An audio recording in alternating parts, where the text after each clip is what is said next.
Hello, everyone.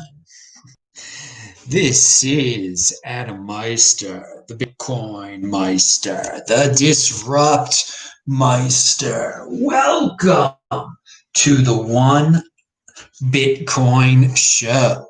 Today is October the 17th, 2020. Strong hand. Long-term thinking. This is where the big boys play. Not a stay safe zone. Buying over crying. Personal responsibility is a new counterculture. This game is not rigged. Golden age of the 2020s. We're going to talk about that. And of course, hello, my elite friends. I am offended by selling. Check out yesterday's This Week in Bitcoin show. We were talking Venezuela. We had a lawyer on. I'm giving you unique guest, unique beast, best guest in the space, original content, 20% content, stuff you're not going to get anywhere else. So check that out. And tomorrow I will do Beyond Bitcoin. I'll post another photo of me with a lady from my past. And I know what photo I'm going to post. It's a good story. It's a good story that took place around this time of the year. So get those Beyond Bitcoin questions ready for tomorrow. But today, if you have questions, I have answers. You can do a super chat. You can just type in Bitcoin Meister to get my attention. So today was Saturday, and I really was, I went to synagogue and it was quite a walk there, and I think about a lot of things. So I'm going to share with you guys what I was thinking about today in terms of Bitcoin. On this show, I will share with you some of the Bitcoin related random thoughts that were in my head. Okay, so humanity has all sorts of tribes based on sports teams, countries, race, religion, social status, and much more. And people can become quite passionate when it comes to their tribe. All right? You know what I'm talking about. Now imagine if money was the basis of the tribe. Okay? If we had financial tribes that we could become passionate about. Oh, wait, we do now. In this golden age, for the first time in history, it's raining Bitcoin. No, okay. We have the freedom of choice when it comes to money now. We actually didn't really have that beforehand. We were just forced to use our country's fiat currency. You could use gold, but now we have cryptocurrency. Now we definitely have formed these passionate, almost sports fan-like tribes around Bitcoin and some altcoins. And how is this all going to end up? One would think that when it comes to money, that people will become much more passionate about their financial tribe than they will about their sports team tribe, and maybe even politics, okay? Now, so I feel that the loyalty around a coin, a cryptocurrency, is stronger than all the secular religions out there that people are now belonging to, like BLM, and even regular religions have become like secular religions. People, it's just a way for people to socially gather and whatnot. And I'm just seeing a financial tribe has much more incentive for the people to stay loyal to it, okay? If you buy into Bitcoin, if you become one of these people that makes it almost like a, God forbid, a religion, you've got financial incentive to stick with it here, okay? So with Bitcoin, I would say that in my estimation, the way I view the Bitcoin tribe, I am an individual, okay? And I do as I do whatever I want to do because I am in the Bitcoin overlay, okay? And I do not believe in the Bitcoin Inquisition where we all have to passionately destroy anything that destroy anyone that says anything else good about another cryptocurrency. But you've got to see where that is emanating from, where the Bitcoin Inquisition comes from. There are people that this is their financial tribe. This is their tribe, and they will defend it to the end.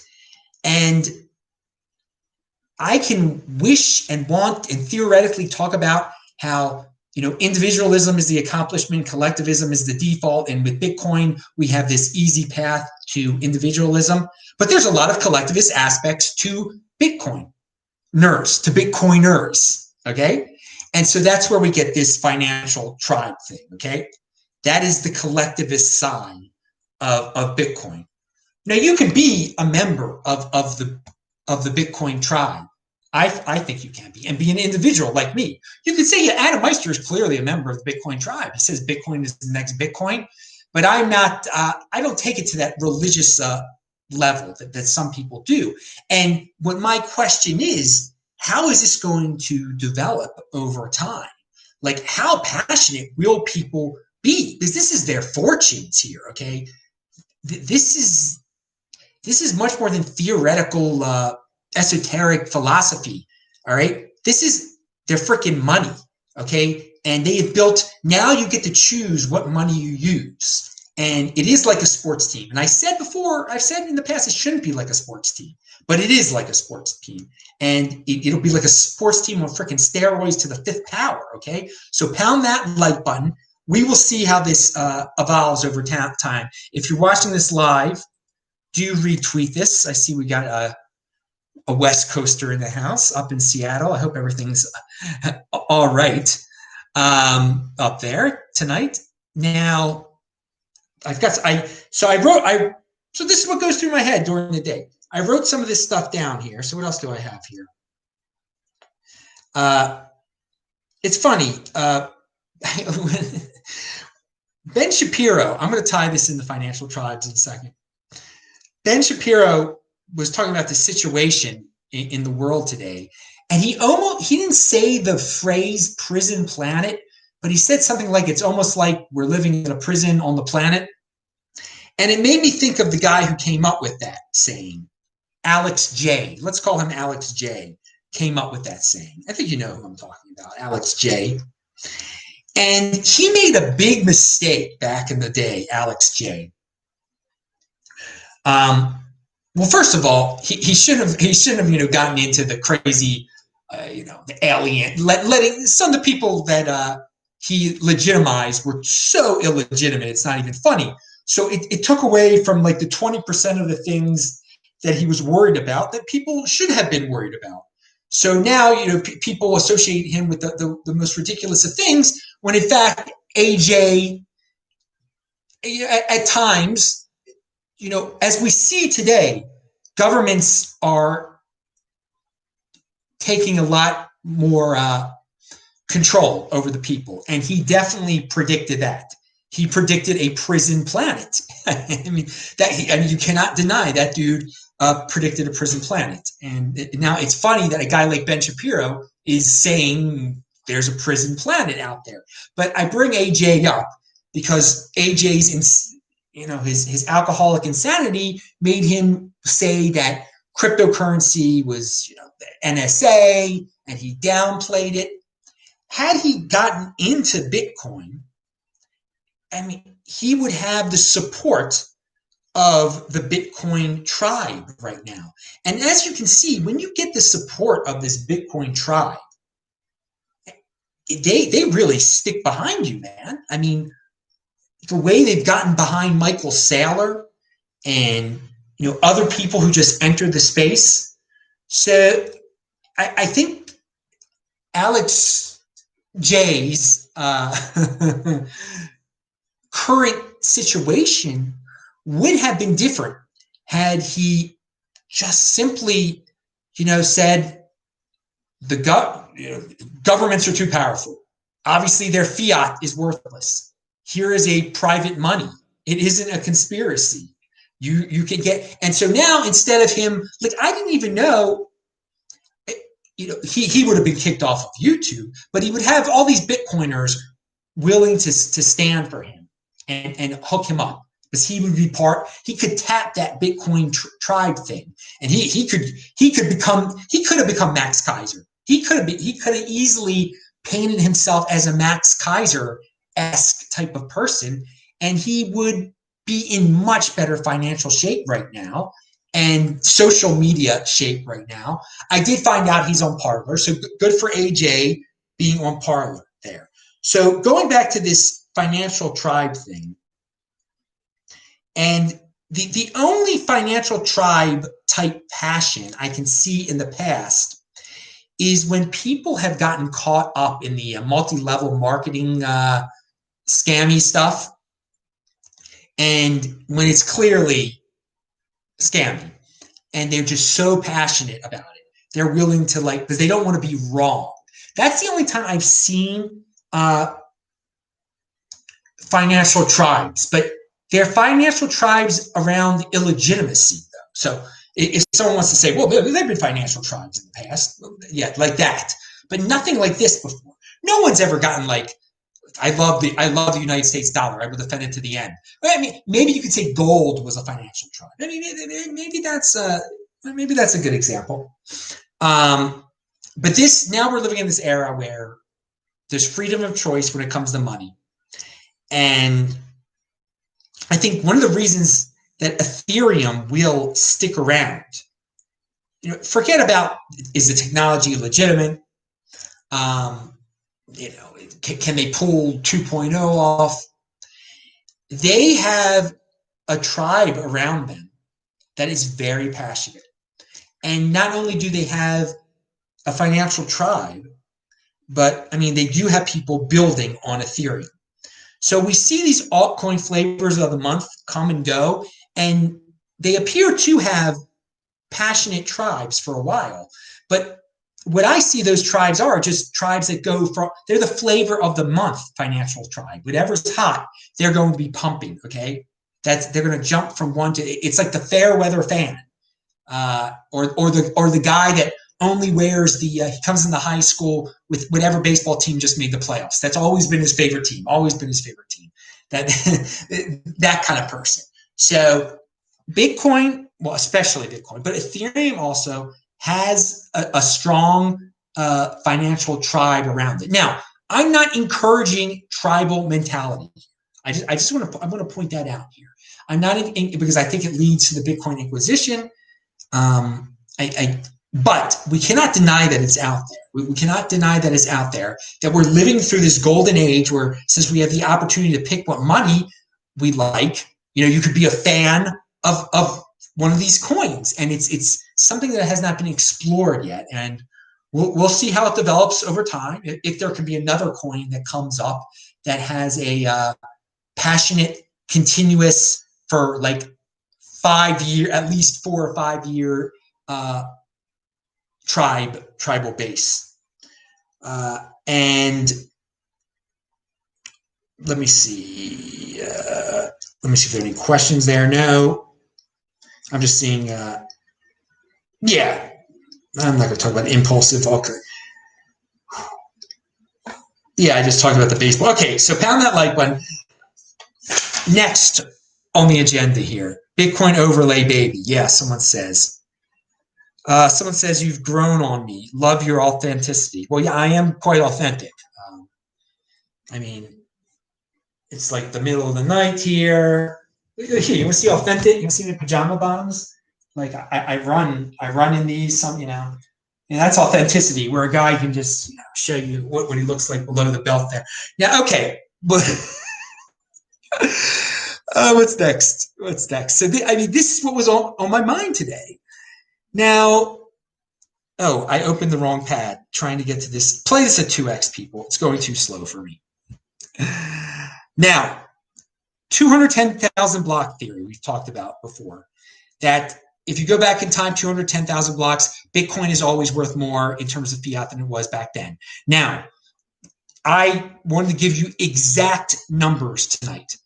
210,000 blocks ago was December the 13th, 2016, On December the 13th, 2016, so it's roughly 46 months, as I always say. That's how you calculate it. But I'm going to give you the exact.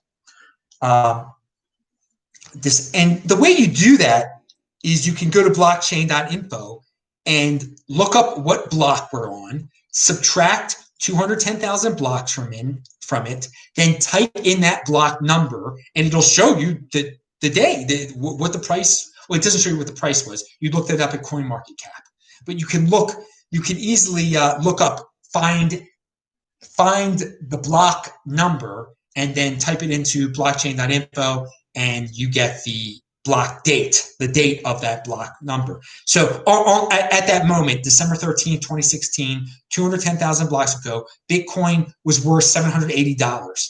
Now, within 18 days, it had increased. By the end of the year, it had increased 20%.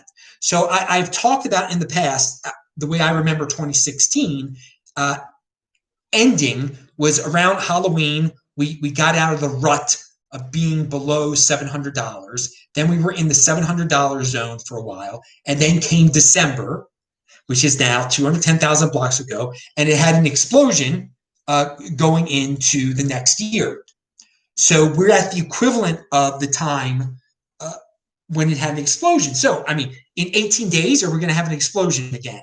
Where Bitcoin is going to be worth 20% more? Is Bitcoin going to be worth $13,000 in 18 days? It very well could be. It very well could be. And the thing to remember is then on March the 27th, 2017, was the last day of the 3-digit realm. It never returned. So late January of 2021, is it possible that it will be impossible to go back to the 4-digit realm at that point? Will that be the day we look back and say, that is 5-digit realm forever, January 27, 2021? Basically, the numbers are pointing to, if you believe in 210,000 block trends, that 2021 is going to be a good year. That should be your conclusion. Pound that like button. But I did want to point that out to you, that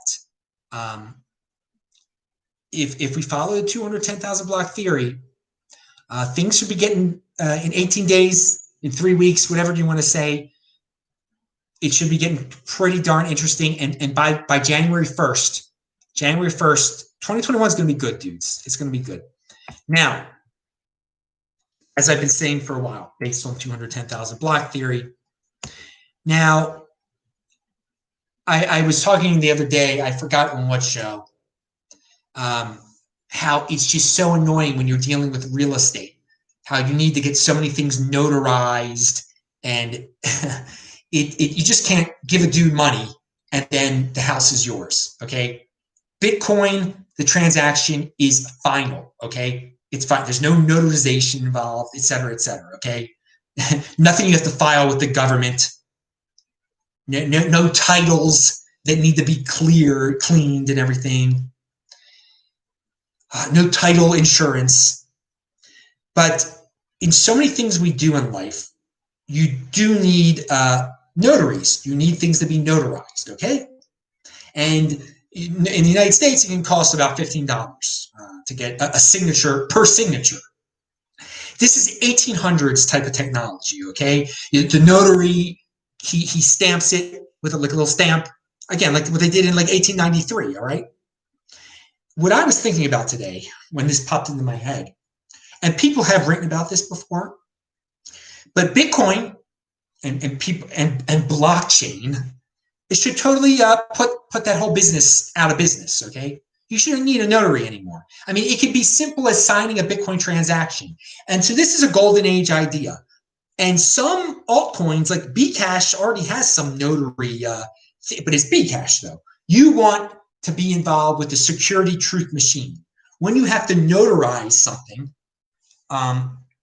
you want it to be with the best, and that's Bitcoin. So in the golden age, people can build things on Bitcoin that involved the security truth machine aspect of it, that involves signing, that is a newfangled way of notarization, not something that you would do with Billy the Kid in the 1800s.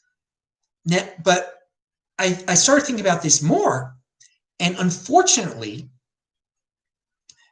there might be a newfangled crypto, quote unquote, cryptocurrency notary technique that might become more popular than whatever is built on top of Bitcoin. And that is every country, well, in the United States, I'm a citizen of the United States, Fedcoin. Fedcoin could build some notary mechanism into it.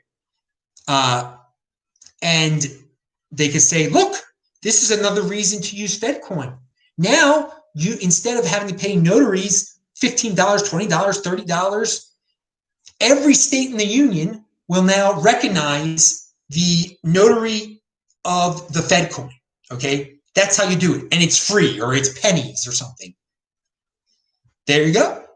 There you go. They could adopt that, but the federal government, they don't get that creative. So don't hold your breath on that. But if I was if they asked me to consult for them, I would say, yeah, add that to your fake cryptocurrency, some notary aspect to it, so that no one it would compete with what is, and then force the states to only recognize the Fedcoin notary system.